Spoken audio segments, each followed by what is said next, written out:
Thank you, Reverend Claire. In 1977, when I was just 15 years old, I began taking flying lessons at a little airport where I grew up in Crawfordsville, Indiana.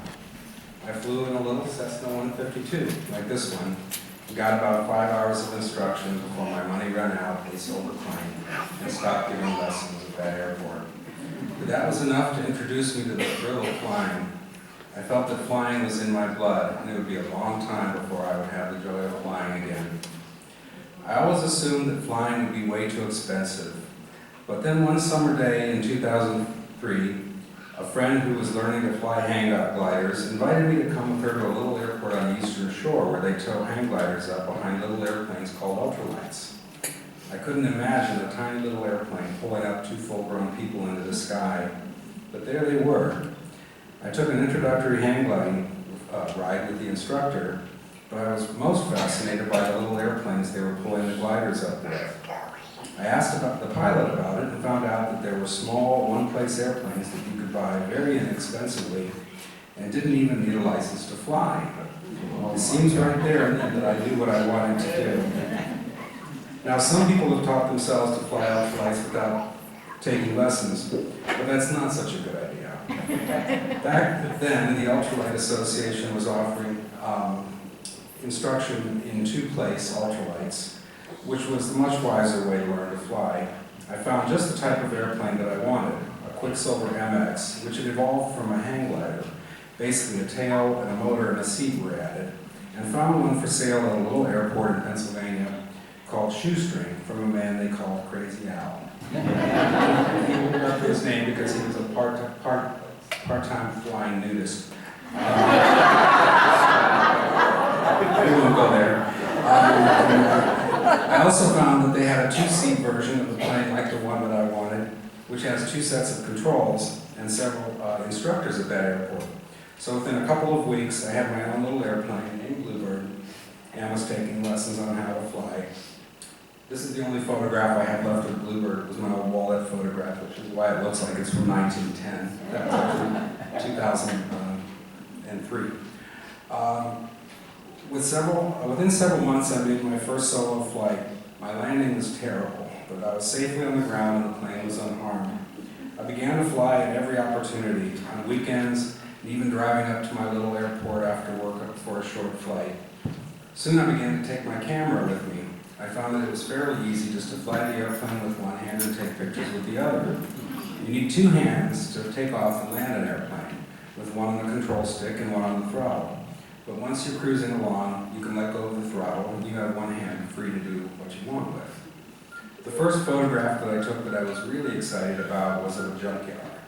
I looked down and saw hundreds of different colored cars and trucks arranged in different patterns on the ground. I took a few pictures, but when I got home and looked at them, I realized that there was a certain way that I wanted to photograph this scene, from just the right angle and just the right height.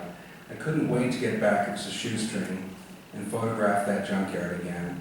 Within 3 days, I was back in the air, flew over the junkyard, and got just the right photograph.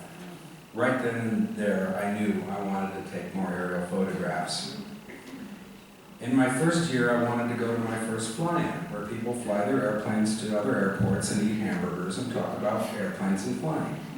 I was on my way to a wonderful little fly-in just 30 miles north of Shoestring, but I didn't have a GPS yet and my navigational skills weren't so great. I ended up flying past the mountain where I should have made a turn to the west before I got to the mountain.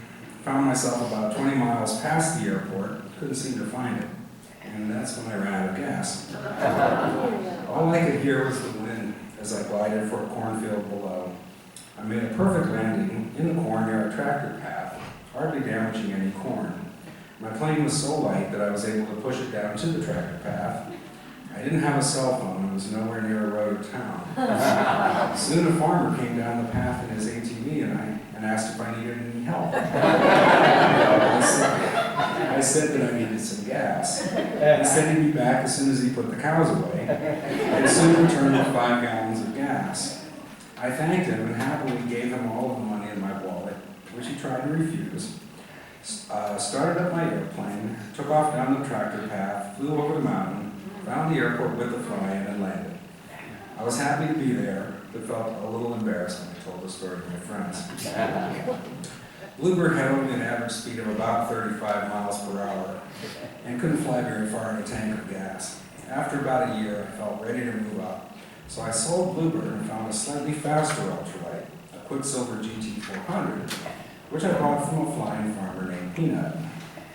This plane, which I named Bianca, flew an average of 60 miles an hour, and now I was really ready to go places. I started flying further and further and found beautiful places to take pictures of. Next photo.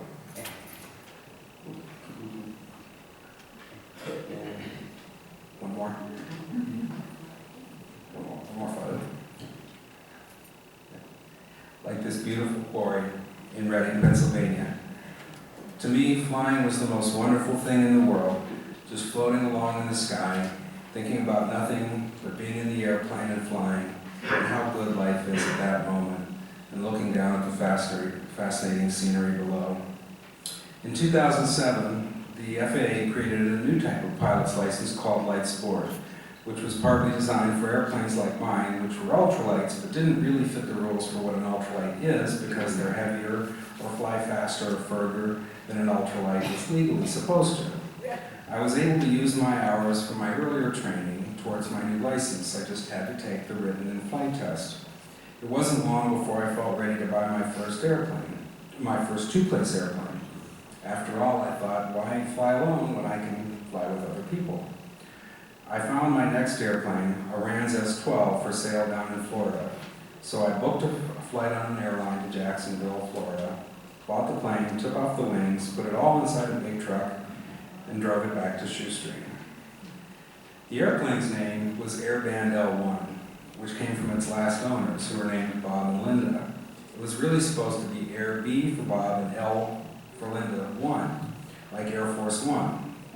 But he left out a space when he made the lettering for the plane, and it became Airband L1, which I thought was pretty funny, so I kept it. Soon, I was in love with the airplane and flying at every chance I got. I flew to many fly-ins like this one.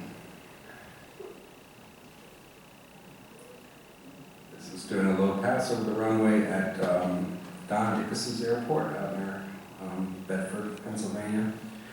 This airplane was very comfortable to fly, had lots of room to carry my gear, could go even faster, and could fly for a long time on a tank of fuel. I was taking lots of photographs, lots of aerial photographs, and even had a show of my pictures, like this one. And I started flying out to new horizons. One day, I decided to fly to the town of Hazleton, about 100 miles north.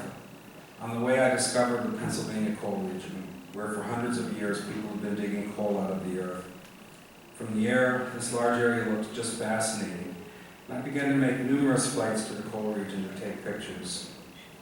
Many of these places are impossible to get to by land, but from my airplane I could see everything, and being able to fly low and slowly over these landscapes allowed me to see the details and the unusual beauty in these lands.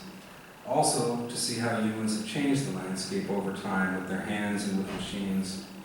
By this time, I was so excited about making aerial photographs that I spent nearly every day planning for my next flight or working on my airplane to get it ready. After all, airplanes take a lot of work to keep them flying, because unlike a car, you can't just pull over if something goes wrong, and you have to find a place to land. In 2011, I had an accident while taking off in Airband L1. Nobody was hurt, but the airplane was mostly destroyed. I was heartbroken, but I knew that I'd find a way to fly again. Within a year, I had a new airplane, another RANS S-12, which I named Abeja, which means bumblebee in Spanish, because it looks like a bumblebee. This has been a wonderful airplane, and I've flown it to many places and taken many people flying. Here's a video of my airplane taking off, what it's like looking from the inside out as we're taking off. And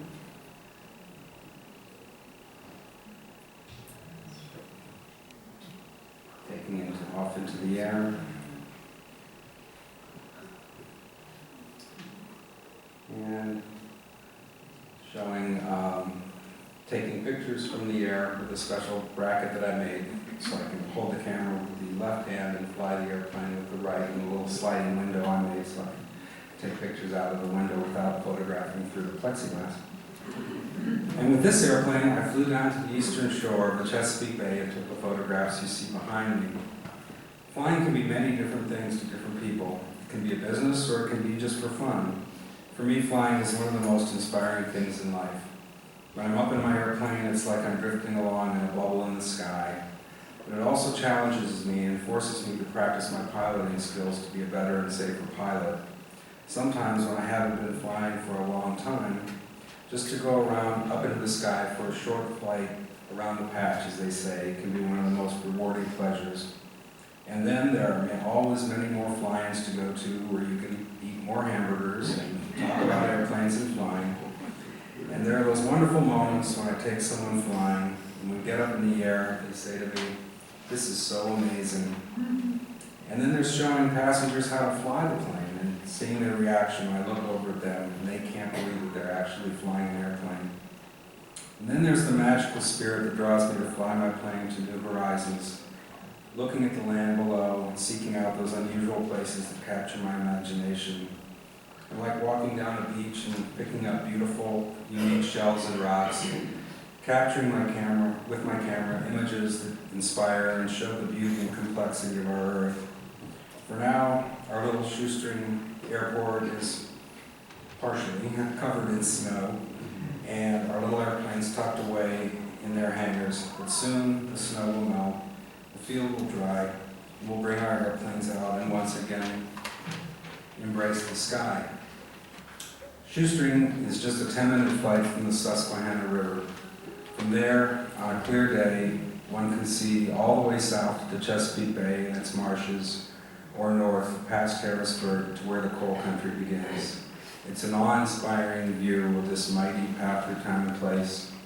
The river can be roiling in muddy torrents, laced with ice, or sleepily meandering through a warm summer afternoon.